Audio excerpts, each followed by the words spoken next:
तो गाइस कैसे हो आप लोग। तो सैलरी स्टार के नेक्स्ट नॉवल के एपिसोड नंबर 378 में आपका स्वागत है। तो चलिए शुरू करते हैं। तो जैसा कि हमने पिछले एपिसोड में देख ही लिया कि यहाँ पे पूती लू फेंग से कहते हैं कि तुम्हें गिव अप कर देना चाहिए, लेकिन लू फेंग कहता है कि नहीं, मैं गिव अप नहीं कर सकता हूँ। लेकिन लू फेंग लिमिट पे आ चुका था और यहाँ पे उस चीज़ को सीखने में लगा होता है, लेकिन तभी वहाँ पे एक सडन चेंज हो जाता है, जिसके कारण वहाँ पे दिखाया जाता है कि उसकी जो विल पावर और कॉन्शियसनेस होती है वो डायमंड की जैसी बहुत ही हॉन्ड हो जाती है, वो बहुत ही स्टडी और पियर्सिंग हो जाती है। लू फेंग ने लगभग 3200 ईयर्स से ट्रेनिंग करना शुरू रखा होता है और इस ट्रेनिंग के मुकाबले में वो एक अनदर लेवल पे आ चुका होता है। वो डायमंड से भी ज़्यादा डेंस कर लिया होता है अपने सोल को, उसकी प्रेशर बहुत ज़्यादा बढ़ चुकी थी, एक न्यूट्रॉन स्टार की ज़्यादा ही उसकी कॉन्शियसनेस और विल पावर वो एक अनबिलीवेबल एवोल्यूशन में जा चुकी थी। और यहाँ पे लू फेंग कंटिन्यू करना शुरू हो जाता है, क्योंकि यहाँ पे लू फेंग अपने लिमिट को भी पास आउट कर दिया होता है। उसने अपने पेन को भी यहाँ एकदम पूरे दिल से निकाल दिया था। यहाँ पे हमें पूती को दिखाया जाता है, जो ये देखकर पूरी तरह से शॉक हो जाता है कि क्या आखिर ये कैसे हो सकता है। और वो ये जान जाता है कि लू फेंग का सोल एक एवोल्यूशन के प्रोसेस को डिस्कवर कर लिया है। वो कहता है कि आखिर ये बदल कैसे, क्या आखिर ये हुआ कैसे। और वो सोचता है कि ये दोनों जो पहले आए हुए थे दो कैंडिडेट, उसके साथ तो ऐसा कभी भी नहीं हुआ, स्पेशली सेकंड बंदे के साथ जो कि 3300 ईयर्स तक रह पाया था और वो यहाँ पे ऐसे कोई भी चेंजेस को नहीं देख पा रहा होता। पूटी ये देखकर तो शॉक हो गया था कि यहाँ पे हाँ वो दोनों कैंडिडेट्स वो दोनों इनोसेंस थे, दोनों इंक अपोजिंग थे और उन्होंने पेन करने के लिए अलग अलग डील किया था, लेकिन फिर भी वो उस पेन के यूज टू नहीं हो पाए थे और वो आगे चल के इस पेन को सह नहीं पाए थे। लेकिन अभी हुआ क्या, इसने जो मेथड को यूज किया उसने अपने पेन के लिमिट को भी सरपास कर दिया है और ये आराम से उसको वेट स्टैंड कर पा रहा है और इसने उस पेन को भी सप्रेस कर दिया है और लू फेंग आसानी से उस पेन को सह पा रहा होता है। और वो सोच रहा होता है कि आखिर ये कैसे हो सकता है, क्या इसने अपने आप को पुश आउट कर दिया है और इसके कारण वो अपने एवोल्यूशन के इस स्टेज पे आ गया है कि वो इस विल पावर को सह पा रहा था। अब यहाँ पे दिखाया जाता है कि लू फेंग उस पेन को सहता जा रहा था। 3300, 3900, 4000 या 4300, 4900 ईयर्स ऐसे ही टाइम पास होने लगते हैं। लू फेंग ऐसे ही उन सबको सीख रहा होता है। यहाँ पे हमें दिखाया जाता है पूती को, जो इन सारी चीज़ों को देख रहा होता है और उस इवोल्यूशन से लेके अभी तक 2000 साल पास हो गए थे और वो सोचता है कि यहाँ पे कोई भी ऐसा टेक्निक नहीं है जिससे कि स्टार टावर का ओनर रिकॉग्नाइज किया जा सके। और वो सोचता है कि यहाँ पे आधा से ज़्यादा और भी टाइम बीत चुका है, लेकिन अभी तक क्यों नहीं हुआ। यहाँ पे जो लास्ट बंदा जो लॉन्गेस्ट टाइम तक रहा था वो सिर्फ 3300 था, लेकिन फिर भी कोई ये नहीं जान पाया कि कितना समय लगने वाला है इस टावर का मास्टर बनने के लिए। और बूटी इन्हीं के बारे में सोच रहा होता है कि पता नहीं आखिर इसका लिमिट क्या होगा। और यहाँ पे वो सोचता है कि अगर लू फेंग यहाँ पे फेल हो जाएगा तो आखिर कौन ही बंदा होगा जो कि एक्चुअली यहाँ पे सक्सीड हो पाएगा इतने लंबे समय तक यहाँ पे रहने के बाद भी। अब दिखाया जाता है कि लू फेंग 5000 सालों तक भी सह लेता है। यहाँ पे पूती थोड़ा सा वॉरी भी होने लगता है, उसने कभी भी एक्सेप्ट नहीं किया था कि पहला तो 2600, दूसरा 3300 और तीसरा 5000 सालों तक अपने आप को सह लेगा। पूती कहता है कि चलो यहाँ पे लू फेंग सक्सीड हो जाएगा, मैं ये आशा करता हूँ। और उसकी आवाज़ इतनी ज़्यादा पावरफुल होती है कि वो पूरे के पूरे श्राइन में ही गूंज रही होती है।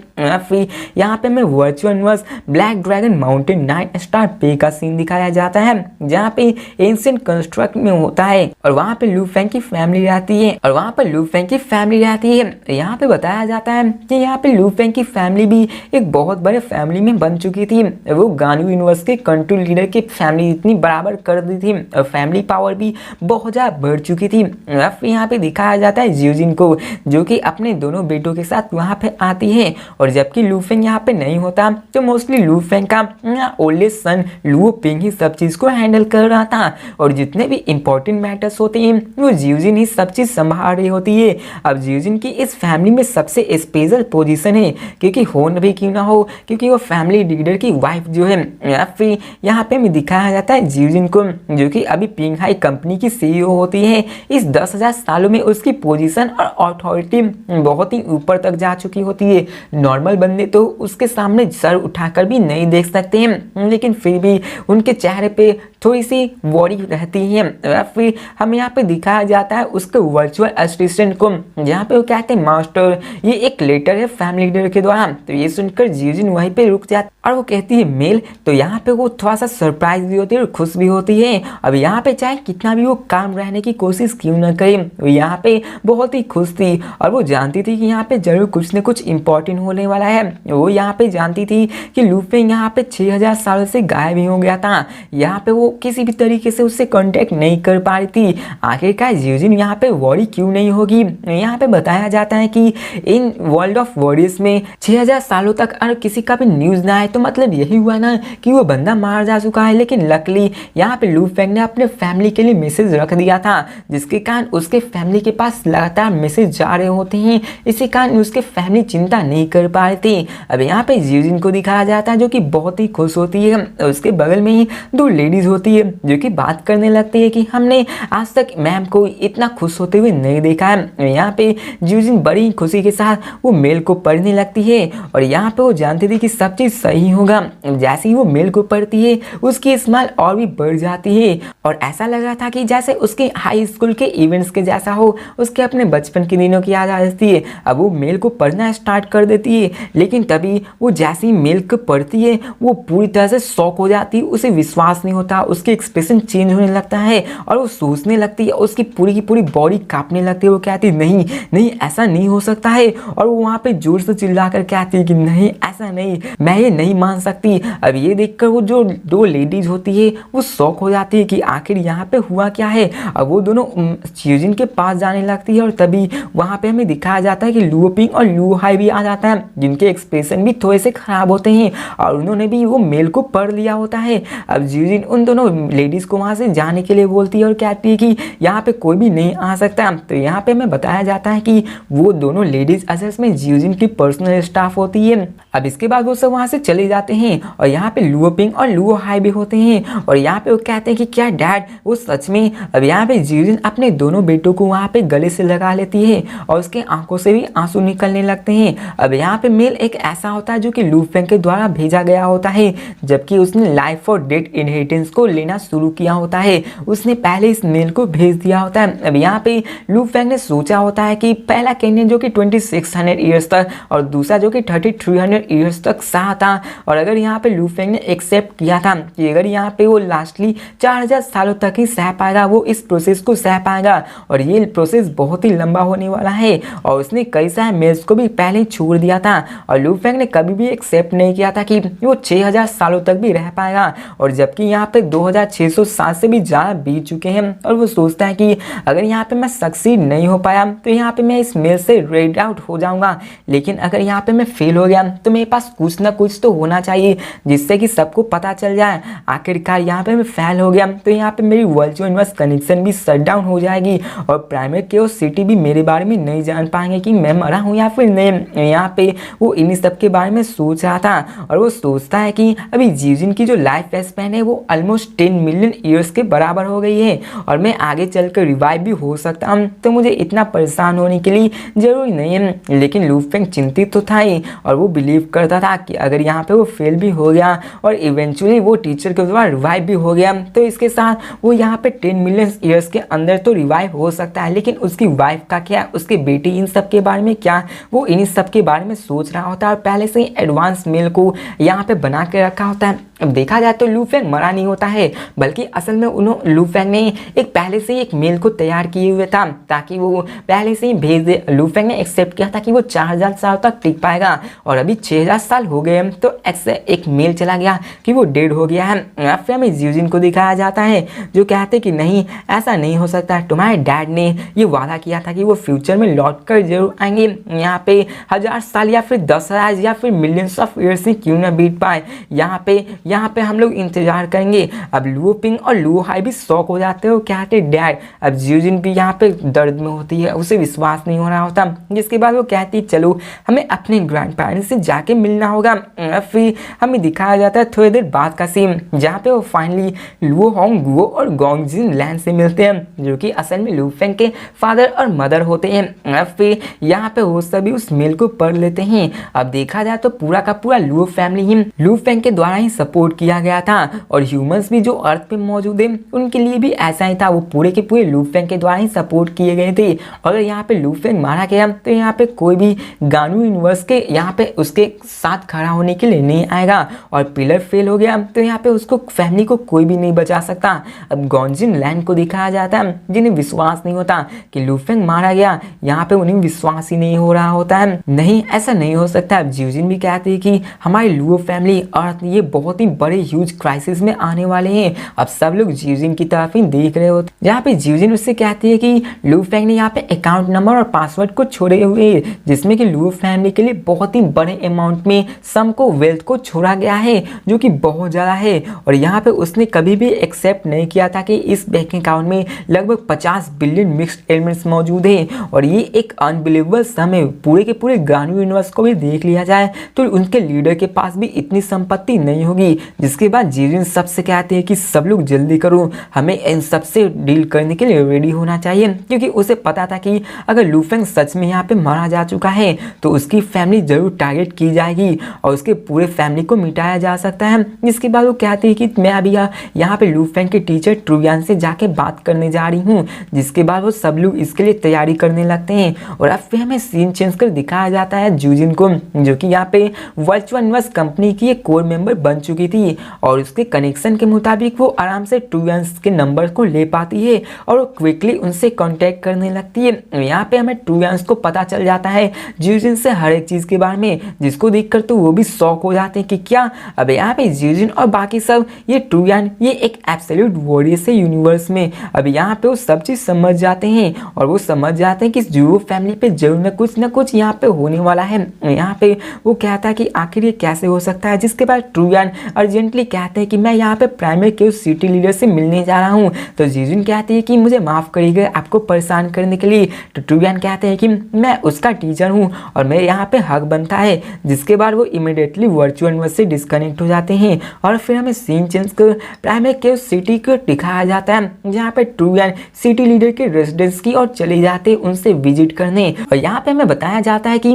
ट्रुयान की जो पावर लेवल है उससे भी वो आराम से सिटी प्राइमरी के उस सिटी लीडर से नहीं मिल सकते हैं, क्योंकि वो भी तो है इम्पर लेवल एंडाइंग बैंक है। और यहाँ पे हमें दिखाया जाता है कि फाइनली वो दोनों मिल जाते हैं, और सिटी लीडर वहाँ पे बैठे हुए होते हैं। वो कहता है कि तुमने कहा कि वो मारा जा चुका है। तो ट्रुयान कहते हैं कि हाँ। तो सिटी लीडर कहते हैं कि नहीं, वो अभी भी जिंदा है। तो ट्रुयान ये सुनकर शॉक हो जाता है और कहता है कि क्या वो अभी भी जिंदा है। तो सिटी लीडर कहते हैं कि मैं यहाँ पे कंफर्म कर सकता हूँ कि वो अभी स्टार टावर के 7 बैटलफील्ड में मौजूद है, और वो वहाँ पे लगभग 6000 सालों से मौजूद है। यहाँ तक कि उसने यहाँ पर 6000 सालों में अभी तक कांटेक्ट नहीं किया, लेकिन फिर भी मैं यहाँ पे उसकी लाइफ एनर्जी को महसूस कर पा रहा हूँ। ये जरूर हो सकता है कि वो किसी ट्रबल में हो, लेकिन अभी तक वो जिंदा है। तो ये सुनकर ट्रुयान थोड़ा सा नर्वस हो जाता है, क्योंकि वो असल में स्टार टावर था, और सब लोग स्टार टावर के बारे में जानते थे कि वो कितना ही खतरनाक है, जहाँ पे कई सारे फॉरबिडन गार्ड स्पेसेस मौजूद हैं, और वहाँ पे कई सारे खतरे भी मौजूद है।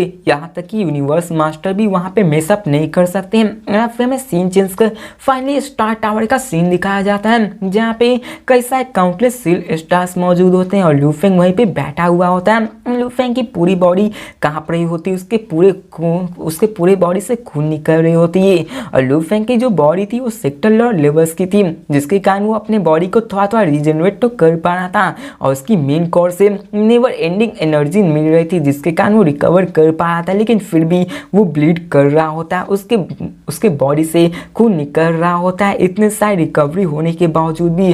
और वो यहाँ पे लगभग क्रैम्बल ही होने वाला था, यहाँ पे उसकी बॉडी डिस्ट्रॉय होने वाली थी। वहाँ पे उसकी सोल में बहुत ज़्यादा प्रेशर महसूस हो रहा था, उसको पेन महसूस हो रहा था, लेकिन फिर भी लू फेंग उसको सह रहा था। लू फेंग कहता है कि 6000 साल बीत चुके हैं, 5000 साल पहले वो ऑलरेडी अपने लिमिट पे था, और जब 5600 साल हुए थे वो कम्प्लीटली अपने लिमिट पे आ चुका है। और यहाँ पे लेकिन फिर भी लू फेंग लास्ट और क्रिटिकल लास्ट टाइम में भी अपने आप को इवॉल्व कर पा रहा था। और वो कहता है कि मुझे विश्वास नहीं होता कि मैं इतना लकी हूँ, मैं यहाँ पे 400 साल और भी आगे बढ़ा पाया हूँ। आखिर पता नहीं कितनी और स्ट्रेंथ की ज़रूरत होगी मुझे इसको पास करने के लिए। पूती वहीं पे बैठा हुआ होता है और वो भी शॉक हो जाता है। उसने कभी भी इमेजिन नहीं किया होता है कि यहाँ पे लूफिंग 400 साल को और भी पास आउट करके 6000 सालों तक इस सोल पेन को यहाँ पे सह पाएगा।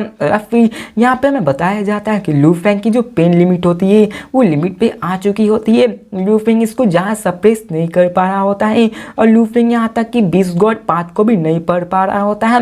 लूफिंग ने अभी सिंपली यहाँ पे अपने सोल को बचाए हुए था क्रम्बल होने से लिए। और यहाँ पे लूफिंग जोर से कहता है कि नहीं, मैं उन सबको फिर से वापस देखना चाहता हूँ। वो अपने फैमिली को याद रखने लगता है और यहाँ पे लूफिंग की कॉन्शियसनेस सिर्फ एक ही चीज़ पे अटकी हुई थी, वो अपने फैमिली, ब्रदर, वाइफ सबको याद कर रहा होता है। और वो सोच रहा था कि नहीं नहीं, मैं ऐसा नहीं हो सकता।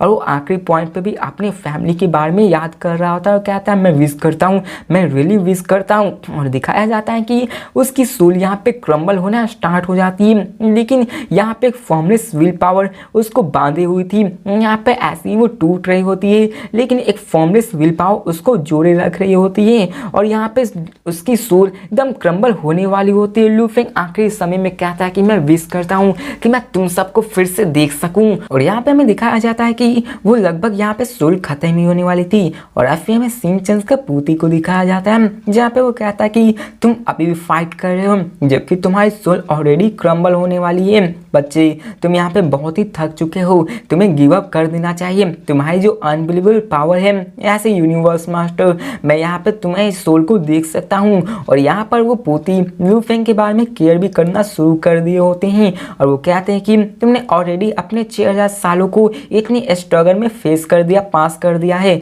जबकि तुम सिर्फ 10,000 सालों से ही जिंदा हो। तुम अभी बहुत ही यंग हो और तुम अभी बच्चे ही हो। अभी वो उसके बारे में सोच रहे होते हैं। अब यहाँ पे वो इन्हीं सब के बारे में सोच रहे होते हैं और उन्हें पता होता है कि आखिर एक सेक्टर हो जिसकी लाइफ स्पेन सिर्फ 1000 एरा होती है, वो सिर्फ एक मैच्योरिटी लेवल में होता है। लूफिंग ने तो अभी 6000 सालों से इस इनहेरिटेंस में स्ट्रगल में काट दिए होते हैं और वो तो अभी 10,000 सालों के लिए जिंदा होता है। वो अपने अभी लिविंग लाइफ को जिया होता है और इस वास्ट यूनिवर्स में उसकी जो पावर है वो एक अलग ही तरह का होता है। फिर हमें लूफिंग को दिखाया जाता है जिसकी पूरी की पूरी बॉडी क्रम्बल करने लगती है। वो बहुत ही जोर जोर से चिल्ला रहा होता है, उसकी फ्लेश भी वो बाहर निकलने लग रही थी। ऐसा लग रहा था जैसे एक मछली जो कि किनारे पे आ चुकी है और वो मरने वाली है। और लूफिंग यहाँ पे स्ट्रगल कर रहा होता है, वो जानता था कि वो यहाँ पे इतनी आसानी से तो नहीं मरने वाला है, जबकि वो फिर से रिवाइव हो जाएगा, वो इन सबको नहीं खो सकता है। फिर यहाँ पे हमें पूती को दिखाया जाता है जो कि लूफिंग को ही देख रहा होता है और वो कहता है कि तुम किसी भी वक्त यहाँ पे फॉल हो सकते हो, लेकिन फिर भी वो लूफिंग को इतनी मेहनत करता हुआ देख रहे होते हैं। वो कहते हैं तुम इम्प्रेसिव हो, पहले तो तुमने 2600 ईयर्स तक अपने आप को बचाया था और यहाँ पे सेकंड तो 3300 ईयर्स तक किया था, और जबकि तुम यहाँ पे आए तो तुमने 6000 साल को पास कर लिया है, जो कि ऑलरेडी इम्प्रेसिव है। लेकिन तुम्हें यहाँ पे प्राउड होना चाहिए, लेकिन तुम्हें गिव अप भी कर देना चाहिए। तुम यहाँ पे किसी भी वक्त हार सकते हो। स्टार टावर, आखिर ये इनहेरिटेंस इतना भी हार्ड कैसे हो सकता है। और फिर हमें लूफिंग को दिखाया जाता है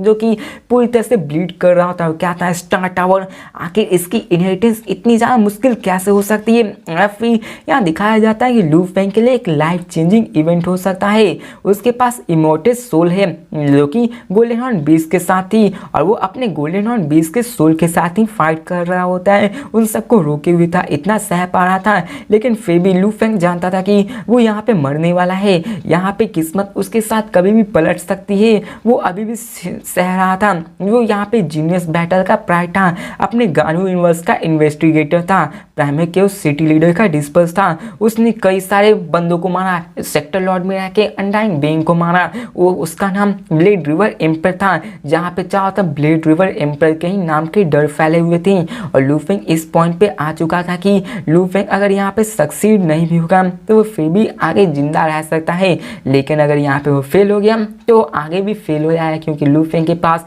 इतने ज़्यादा इनकाउंटर्स आगे मिल भी सकते हैं या फिर नहीं। फिर यहाँ दिखाया जाता है कि लू फेंग की बॉडी से भी नॉइज आना शुरू हो सकती है, उसकी बॉडी क्रैक होने लगती है। लू फेंग जानता था मरो या फिर जियो, और लू फेंग यहाँ पे अपनी आखिरी सांसों तक स्ट्रगल करना नहीं छोड़ सकता है। कहता है कि मैं विश करता हूँ, मैं विश करता हूँ, और यहीं पे लू फेंग कैसे भी करके अपनी आखिरी सांसों तक उसको यहाँ पे थामे हुए था, जो किसी भी कीमत पे अपने सोल को क्रम्बल नहीं करने दे सकता था। वो अपने आप को जिंदा रखे हुए था आखिरी सांसों में। और अब फिर हमें यहाँ पे सीन चेंज कर दिखाया जाता है उसी 1000 फॉरबिडन स्टार जो कि स्टार टावर में मौजूद होते हैं। वहाँ पे जितने भी अनडाइंग बीइंग होते हैं वो सभी शॉक हो जाते हैं, क्योंकि वहाँ पे किसी को पता ही नहीं चलता यहाँ हो क्या रहा है, और सब लोग शॉक होते हुए कहते हैं कि आखिर हो क्या रहा है, ये फॉरबिडन स्पेस इतना हिल क्यों रहा है। और दिखाया जाता है पूरा का पूरा स्टार टावर ही वहाँ पे झटके खा रहा होता है, ऑलमोस्ट ऐसा कि एक जायंट आके पूरे के पूरे स्पेस को हिला रहा है। पूरे के पूरे 9 लाइट ईयर लंबे स्टार टावर हिल रहा होता है,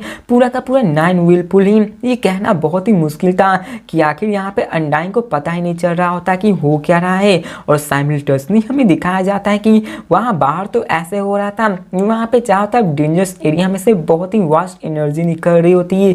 बहुत सारे वहाँ पे अंडरलाइन जो नाइट्स बंदे थे वो भी वहाँ पे होते हैं। और अब फिर हमें सीन चेंज से बड़े से थ्रोन का सीन दिखाया जाता है, जहाँ पर वो 90,000 किलोमीटर लंबा होता है और वो उसी पे बैठा हुआ था, और उसे भी अपने अंडरलिंग से कई सारे न्यूज़ के बारे में पता चलता है। तो ये जानकर तो उसके भी एक्सप्रेशन चेंज हो जाते हैं, और वो भी दूर से देख लेता है कि यहाँ पे स्पेस और टाइम में कुछ ना कुछ हो रहा है, जो कि स्टार टावर से ही आ रहा था। उसे पता चल जाता है कि स्टार टावर में जो प्रोसेस हुआ था बहुत ही लंबे अर्से से पहले वो एक यूथ के द्वारा स्टार्ट किया गया था। वो हंसते हुए कहता है कि यहाँ पे ट्रिलियंस ईयर्स ऑफ वेट करने के बाद अर्थ रेस फाइनली एक एक्सेप्शनल वॉरियर को प्रोड्यूस कर पाया था, और वो सडनली वहाँ पे उठता है और गायब हो जाता है। फिर हमें पूती को दिखाया जाता है, ये लू फेंग को देख रहा होता है और कहता है कि क्या यहाँ पे सक्सेस हो गया है। यहाँ पे वो लू फेंग की कॉन्शियसनेस को देख पा रहा था, जो कि स्लोली वहाँ पे गायब हो रहा होता है, और ऐसा लग रहा था कि वो लू फेंग का अंत करीब आते जा रहा है। लेकिन फिर भी लू फेंग यहाँ पे 2 से 3 साल ही ज़्यादा कर पाएगा, और बताया जाता है कि लू फेंग ने ऑलरेडी 6092 ईयर्स तक अपने आप को संभाले रखा था, और अभी तक ऐसा लगा था कि वो 2-3 साल ही और रह पाएगा। और वो कहता है कि पता नहीं इसका कब अंत आने वाला है, ये अभी तक इतनी मेहनत से यहाँ पे लड़ रहा है। और यहाँ पे हमें पूती की बातों से पता चलता है कि लू फेंग यहाँ पे बहुत ही मेहनत से यहाँ पे उसको विथस्टैंड कर रहा था, लेकिन लू फेंग यहाँ पे अपने एवोल्यूशन को हिट कर लेता है, और यहाँ पे लू फेंग अपने फाइनल मोमेंट पे फाइनल एवोल्यूशन को पा लेता है, जिसके कारण वहाँ पे मिरेकल्स हो जाता है। वहाँ पे हमें लू फेंग को भी दिखाया जाता है जो अपनी आंखें खोलता है और कहता है सक्सेस, आखिरकार वो सक्सेस हो ही गया। और उसकी जो जितनी भी बॉडी से खून निकल रही होती है वो भी रुक गया होता है, और वो खुशी के मारे वहाँ पे कहता है कि फाइनली मैं सक्सीड हो गया हूँ, मैं सक्सीड हो गया हूँ, मैं फाइनली तुम सबके पास वापस जा सकता हूँ। और अभी के दरमियान लू फेंग रिलैक्स होता है। यहाँ पे मैं बताया नहीं जाता कि असल में हुआ क्या, ये सिर्फ समझ लो कि लू फेंग एक एवोल्यूशन को फिर से टच किया, जिसके कारण लू फेंग अभी और भी देर तक सर्वाइव कर सकता है। अब दिखाया जाता है कि लू फेंग जितना थका हुआ होता है वो सबको वो कंज्यूम कर लेता है, वो फिर से नेचुरली अच्छा फील करने लगता है। लू फेंग जो कि वहाँ पे बैठा हुआ होता है सडनली वो एक डीप स्लीप में चला जाता है, जिसको देखकर तो पूटी इस्तेमाल करते हुए कहता है कि क्या वो यहाँ पे सो गया। और वो कहता है कि ये बहुत ही रेयर होता है कि एक सेक्टर लॉर्ड का बंदा यहाँ पे थके हुए के कारण यहाँ पे सो जाए। अब अनडाइंग बीइंग यहाँ पे कोमा में तो चला जाता है जब वो अपने अनडाइंग बॉडी को लूज करता है बहुत ज़्यादा, लेकिन जैसे ही एक सेक्टर लॉर्ड का सोल कोलैप्स होता है वो मारा जाता है, अनलेस कि लू फेंग की कंडीशन जो ऐसी थी कि उसने अपने सोल का बहुत ही ज़्यादा फोर्सफुली यूज़ कर लिया था, और वो एक सेक्टर लॉर्ड के सोल की लिमिट को भी पार कर लिया था। इसी के कारण वो उसका सोल अभी सो गया था, और उसका सोल भी बहुत ही थका हुआ था, और उसको रिकवर होने के लिए थोड़ा सा समय की ज़रूरत होती है, और इसी कारण लू फेंग सो गया था। और फिर में सीन चेंज कर बताया जाता है कि 1 महीने 2 महीने 3 महीने पास होने लगते हैं, और सेक्टर लॉर्ड जो टायर हो गया था वो अभी भी सोया हुआ होता है। उसके लिए एक बहुत ही लंबा टाइम होता है जो कि उसके सोल को कंप्लीट हील कर सके, और लू फेंग यहाँ पे लगातार 9 साल तक सोया ही रहता है, जो कि उसकी सोल को हील करने के लिए होता है। और फाइनली लू फेंग 9 सालों के बाद अपनी आंखें ओपन करता है और लू फेंग अभी के मर्तबा उसी नींद में डीप स्लीप में होता है और तभी एक वार्म वॉइस आती है जो कि लू फेंग के अंदर ही आती है। वो कहते हैं बच्चे, और ये वॉइस वैसी होती है जैसा कि लू फेंग को ब्लैक मेटल बोर्ड मिला होता है। लू फेंग जल्दी से खड़ा होता है और पीछे मुड़ता है और वहाँ पे देखता है कि वहाँ पे 2 बंदे खड़े होते हैं। एक तो वही फैमिली यूनिवर्स मास्टर पूटी होता है जो कि लू फेंग को सारी चीज़ें बताए होता है, और दूसरा एक बंदा होता है जो कि 900 मीटर लंबी ह्यूज लाइट हाउस होता है, जो कि एक 900 मीटर लंबा बंदा होता है और उसने एक नॉर्मल ग्रीन आर्मर और ट्रांसलूसेंट हॉर्स होता है जो कि लू फेंग की तरफ ही देख रहा होता है। और इसमें से जो एनर्जी निकल रही होती है वो पूरे के पूरे श्राइन को ही कवर अप कर रही होती है। और यहाँ पे ऐसा लग रहा था कि लू फेंग के सामने एक बहुत ही बड़ा सूरज आ चुका है और यहाँ पे कोई भी ऐसा खतरा का संकेत नहीं लग रहा था। लू फेंग बस वहाँ पे कंफर्टेबल महसूस कर पा रहा था, इसमें उसे कोई भी किलिंग इंटेंट नहीं महसूस कर पा रहा था। यहाँ तक कि सामने जो बंदा था उसकी पावर पूरी यहाँ तक कि प्राइमर के उस सिटी लीडर से भी ज़्यादा एक्सीड कर चुकी थी। अब यहाँ पे ये सुनकर लू फेंग शॉक हो जाता है, वो कहता है कि यूनिवर्स लाओ, मैं उसे फील नहीं कर पा रहा हूँ। और सोचने लगता है कि कैसे हो सकता है, आखिर मैं उन यूनिवर्स लॉ को फील क्यों नहीं कर पा रहा हूँ। अब यहाँ पे लू फेंग जानता था कि जितने भी वॉरियर्स थे जो भी अपने लॉ को ट्रेन करते हैं वो उन सबको कॉम्प्रिहेंड कर सकते हैं, वो उसको फील भी कर सकते हैं, चाहे वो ह्यूमन बॉडी हो, मोसा क्लैंसमैन की बॉडी हो या फिर गोल्डन हॉर्न पीस्ट की बॉडी हो। लेकिन अभी लू फेंग उसको फील नहीं कर पा रहा था। और यहाँ पे लू फेंग सोचने लगता है, जो कि सामने बंदा होता है 900 मीटर लंबा बंदा, उसको देखकर वो कहता है कि आखिर ये कौन, आखिर ये ग्रेट बीइंग कौन है, इसकी पावर क्या है। यहाँ तक कि यूनिवर्स मास्टर भी इसके सामने कुछ मैच नहीं कर रहे हैं, यूनिवर्स लॉ भी इसके सामने फीका पड़ रहे हैं। इसी कारण तो इन्होंने 9 वॉल्यूम मैनुअल्स को क्रिएट किया है। और वो सोचने लगता है और यहाँ पर तो लू फेंग इस बात से शॉक हो जाता है कि सामने वाला बंदा 900 मीटर लंबा होता है और ह्यूमन बीइंग इतना हार्डली लंबा हो सकता है उसे पता ही नहीं होता है। अब यहाँ पे हमें उस बड़े से मैजेस्टिक बीइंग को दिखाया जाता है जो कहता है कांग्रेचुलेशन, अब से तुम अर्थ रेस के लीडर बन गए हो और तुम्हारे पास ये राइट है कि तुम इस यूनिवर्स के एब्सोल्यूट वॉरियर बन सकते हो। अब ये वॉइस सीधे जाके लू फेंग के दिल से ही लगती है और यहाँ पे वो समझ जाता है। अब इसी के साथ वहाँ पे पूती भी होते हैं जो स्माइल करते हुए कहते हैं 3rd जूनियर कांग्रेचुलेशन, और वो भी इस बात के लिए खुश होते हैं कि लू फेंग फाइनली पास हो जाता है। और यहाँ पे फिर से हमें कई सारी चीज़ें बताई जाती है जो कि आपको पहले से ही पता होगा, लेकिन इसमें कुछ इंपॉर्टेंट नहीं, चलो इसको बता देता हूँ। और फिर इसके बाद वही बताया जाता है कि उसके 2 डिस्पल है, एक तो पूती जो कि यूनिवर्स मास्टर है और दूसरा यानसान रेस का लीडर जो कि अल्सो एक यूनिवर्स मास्टर है। और लू फेंग उसका 3rd डिस्पल बन गया था और उसके होप्स भी थे कि वो भी आगे चलकर यूनिवर्स मास्टर बन सकता है। और इसी के कारण लू फेंग बहुत ही ज़्यादा एक्साइटेड हो चुका था कि यूनिवर्स मास्टर यहाँ पर पहुँचना भी बहुत ही ज़्यादा हार्ड है। यहाँ तक कि अगर Lu Feng pinnacle level knight level तक भी चला गया जो कि टियानसी पैलेस लीडर या जियो लू डू के जैसा था, वो फिर भी इस यूनिवर्स के ह्यूज पावर्स के अंदर आएंगे। और यूनिवर्स मास्टर के लेवल पे आना ये तो उसके लिए सपने के ही जैसा था। और जब लू फेंग एक यूनिवर्स मास्टर बन जाएगा तो उसके पास भी power of time and space आ जाएगा जिससे कि वो वॉरियर्स को रिवाइव कर सकता है। अब यहाँ पे हमें उस बड़े से बंदे को दिखाया जाता है जो लू फेंग की तरफ देख कर कहता है कि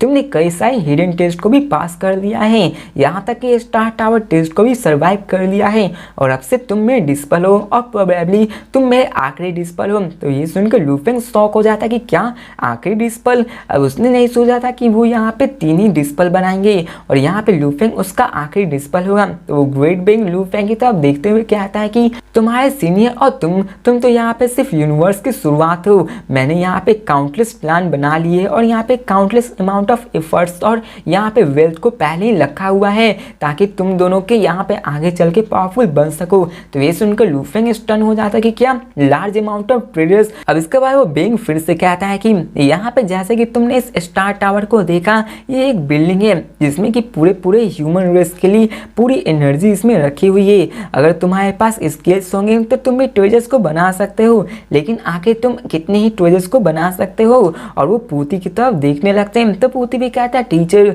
बिना आपकी मदद से मैं यहाँ पे कभी भी इतना आगे तक नहीं जा सकता हूँ। अब यहाँ पे हमें उस ग्रेट बीइंग को भी दिखाया जाता है जो कहता है कि मेरे मदद के बिना भी तुम एक नाइट तो जरूर बन जाते, लेकिन तुम्हें मैंने अपने अंदर रखा और मैंने देखा कि तुम्हारे अंदर टैलेंट है इसलिए मैंने तुम्हारी मदद की। और इसीलिए मैंने तुम्हें कई सारे रिसोर्सेज भी प्रोवाइड किए, तुम एक यूनिवर्स मास्टर बन गए हो। जिसके बाद पूटी कहता है कि हाँ, मैं ऑलरेडी अपने ट्रेजर्स के बारे में जानता हूँ। और यहाँ पे ऐसी कई सारी बातें होने लगती हैं। और फिर इसके बाद ग्रेट बेइंग कहते हैं कि तुम्हारे जो ट्रेजर्स है वो मेंशन करना वर्थ नहीं है, क्योंकि कंपेयर किया जाए इस यूनिवर्स मास्टर के 6 पाइनिकल रेसेस में तो तुम्हारे जितनी भी ट्रेजर्स है वो नॉर्मल कंसीडर किया जाएंगे। और मैं अभी तुम्हारे लिए एक ट्रेजर प्रिपेयर कर रहा हूँ, जिसके लिए मैंने काउंटलेस इराज के लिए इसे बनाने की कोशिश की और मैं ऑलमोस्ट इसे बना चुका हूँ। और इसको बनाने के लिए लगभग अभी 10 मिलियन इराज का टाइम लगेगा, जो कि तुम्हें मिल जाएगा। तो पूती उनके सामने एक्साइटेड होते हुए कहता है कि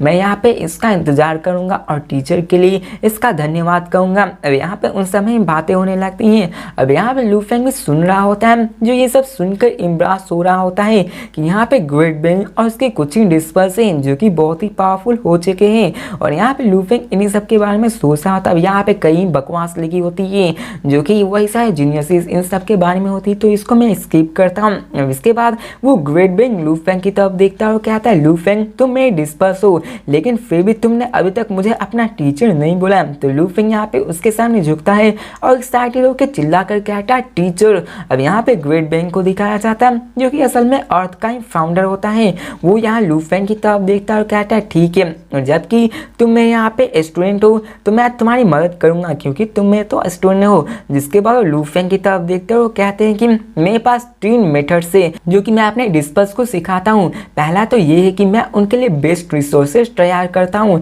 सेकेंडली कि मैं उसे कोई भी अपने से टेक्निक नहीं सिखाता हूँ। और थर्ड ये कि अगर वो जिए या मरे मैं इसकी केयर नहीं करता, और यहाँ पे तुम मर गए तो मैं तुम्हें रिवाइव भी नहीं करूंगा। तो ये सुनकर लू फेंग स्टन हो जाता है कि क्या मैं आपका डिस्पल हूँ, लेकिन फिर भी यहाँ पे आप यहाँ पे सिर्फ मुझे रिसोर्सेज देंगे, मुझे कोई टेक्निक नहीं सिखाएंगे, और मैं मरूँ या जीऊँ इससे आपको कोई फर्क नहीं पड़ता। अब यहाँ पे वो इन्हीं सब के बारे में सोचने लगता है। तो यहाँ पे ग्रेट बेइंग लू फेंग से कहते हैं कि यहाँ पे एक ट्रू वॉरियर्स को कभी भी सिखाया नहीं जा सकता है, उसे खुद पे रिलाई करना होगा। यहाँ तक कि तुम जब यूनिवर्स मास्टर बन जाओगे तो तुम्हें अपने से टेक्निक को बनाना होगा और खुद को पावरफुल बनाना होगा। और यहाँ पे टीचर यहाँ जो तुम्हें हमेशा प्रोटेक्ट करे, तो इसके कारण तुम कभी भी स्ट्रॉन्ग नहीं बन पाओगे। वो आगे कहते हैं कि इसी तरीके से मैं अपने डिस्पर्स को सिखाता हूँ। मैं यहाँ पे उन्हें टेक्निक्स तो नहीं सिखाता, ना उनके सर्वाइवल के बारे में केयर करता हूँ, मैं सिर्फ उन्हें रिसोर्सेज ही प्रोवाइड करता हूँ। और मैं यहाँ पे अगर तुम मारे भी गए तो मैं फिर से दूसरे कैंडिडेट जो कि अर्थ पे होंगे